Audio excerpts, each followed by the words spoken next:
Hai sobat, gue Amri Story. Maaf gue telat banget upload di hari ini karena sebenarnya gue sudah upload video yang mau gue tayang pada jam 10.30 tadi. Cuma waktu gue lihat-lihat lagi ya gue ngerasa ada beberapa kesalahan yang gue buat, jadi gue mau retake ulang. Ini adalah yang gue rekam kemarin yang harusnya tadi mau gue upload. Simak. Hai sobat, gue Anglit Story. Gue mau cerita tentang kejadian yang terjadi pada 12 Agustus 1985 di mana saat itu kejadiannya ada di Jepang. Jadi ada pesawat Japan Airlines Flight 123 yang pesawatnya adalah berjenis Boeing 747 SR terbang dari Haneda Airport mau menuju ke Osaka. Hari itu Boeing 747 SR ini sudah menyelesaikan 5 penerbangan dari 6 penerbangan yang dijadwalkan. Ada 15 kru, termasuk 3 kru kokpit dan 12 pramugari. Yang kru kokpitnya adalah Kapten Takahama Masami yang usianya 49 tahun. Dia merupakan pilot veteran yang jam terbangnya 12.400.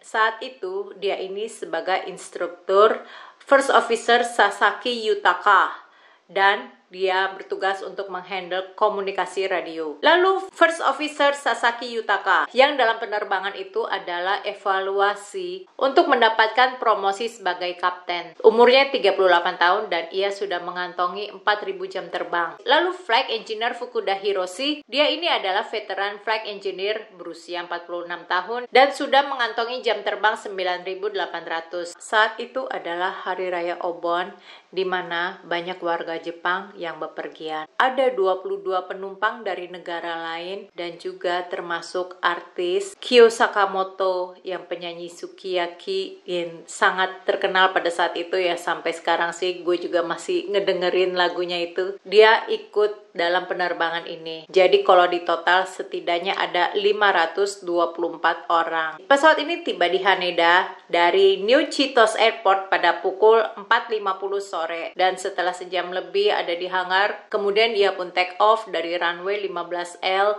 di Haneda Airport 12 menit terlambat dari jadwal. 6.24 di atas Teluk Sagami, pesawat tiba-tiba mengalami dekompresi berat sehingga menurunkan bagian ekor pesawat yang merusakkan bagian buritan pesawat yang tidak bertekanan sehingga menyebabkan vertical stabilizer tidak dapat dipertahankan posisinya dan memutus 4 jalur hidrolik. Kapten Takahama menghubungi ATC sehingga ia dapat kembali ke Haneda Airport. ATC menyetujui dan meminta agar setidaknya pesawat melakukan 90 derajat ke arah Hoshima. Namun, pesawat hanya mampu melakukan perputaran sebanyak 40 derajat. Kapten Takahama kemudian memerintahkan First Officer Sasaki untuk membelokkan pesawat, tapi nampaknya pesawat tidak merespon. Setelah beberapa manuver tanpa respon baik dari pesawat, maka pilot pun menyadari pesawatnya tidak dapat dikontrol. 6.27 ATC melihat pesawat masih terbang jauh dari Haneda, maka mereka mencoba untuk melakukan kontak lagi. Pilot saat ini menyatakan kondisi darurat. Diduga pilot dan co-pilot mengalami hipoksia karena beberapa kali mereka tidak merespon. Hipoksia ini adalah kondisi kurangnya kadar oksigen. Kapten dan co-pilot juga beberapa kali bertanya kepada flight engineer namun tidak direspon. 6.31 ATC bertanya apakah mereka posisinya sedang menukik turun dan Kapten Takahama menjawab ya. Ketinggiannya 24.000 kaki. Kapten Takahama juga menolak saran dari ATC agar mereka setidaknya mampir ke Nagoya Airport yang posisinya lebih dekat. Namun ternyata dari recorder flight data itu tidak menunjukkan posisi tidak menukik turun melainkan naik dan jatuh tak beraturan. Kemungkinan karena pengaruh efek hipoksia ini sehingga membuat kedua pilot sulit fokus. Flight engineer meminta mereka untuk menggunakan masker oksigen, namun keduanya tidak melakukannya. Mereka hanya merespon ya, yes, tetapi mereka tidak memakainya. 6.48 pilot menyadari kalau mereka mengarah ke pegunungan. Di saat mereka mencoba membelokkan pesawat ke kanan, namun pesawat malah belok ke kiri. Ada fotografer dari bawah yang memotret keadaan pesawat. 656 flap extend menjadi 25 unit yang menyebabkan pesawat berbelok 60 derajat dan hidung pesawat turun. Kapten Takahama perintahkan agar flap ditarik, namun hanya ada 4 orang yang selamat. Semuanya adalah wanita dengan posisi duduk mereka seperti ini.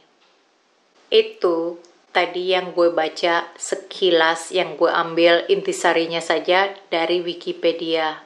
Black box percakapan ATC dengan pesawat JAL 123 ini kayak terdengar suara pilot yang tenang. Awalnya gue mengira seperti itu, tetapi di Wikipedia dijelaskan sepertinya pilot dan co-pilot juga flight engineer mengalami hipoksia. Awalnya gue pikir, wah ini pilot hebat, kok dia bisa tenang ya dalam menghadapi situasi mencekam seperti itu. Dan gue juga berpikir bagaimana dengan penumpang dan pramugari ya, setidaknya ada kepanikan, tapi ya, dan ternyata kita keep dulu ya yang ini. Nah, itu adalah versi dari Wikipedia. Jadi kita bahas dulu tentang pesawatnya yang dipakai untuk penerbangan JAL 123 ini, di mana digunakan pesawat Boeing 747-147 SR seri 100 SR ya.